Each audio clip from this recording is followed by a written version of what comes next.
Hi guys! Ito nga pala ang automatic washing machine ko. So napakatagal na nga nito is umaabot na nga ito ng 5 years and 8 months. Nabili ko nga ito noong December 22, 2020. Sa loob ng 5 years and 8 months, so ngayon lang siya nasira. Bigla nga hindi siya gumana, kaya nga pinacheck ko ito sa technician. So nakita ng technician yung pinakasira nga niya is PVC board. Kailangan nga palitan ang buong PVC board, kaya nga is gumastos nga ako dito ng 2,500 pesos kasama yung pinaka PVC board na bago and then yung pinaka lever niya. Mabilis nga nilang naayos nito dahil nakita nga nila agad yung pinakasira ng aking automatic washing machine. Yung pinaka model nga ng automatic washing machine ko guys is Sharp ES-JX 105A9.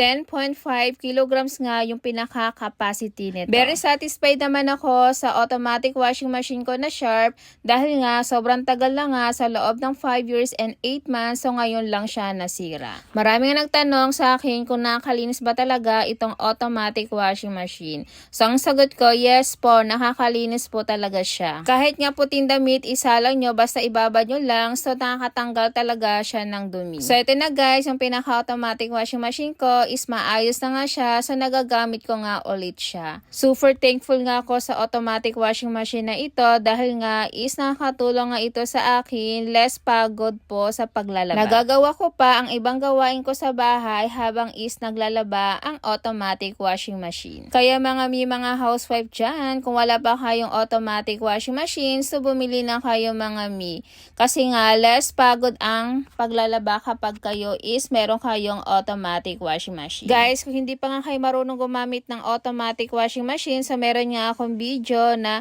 tutorial kung paano gamitin ang automatic washing machine at kung paano itong linisin. So ang link po is nasa description lang po ng ating video ito. Salamat!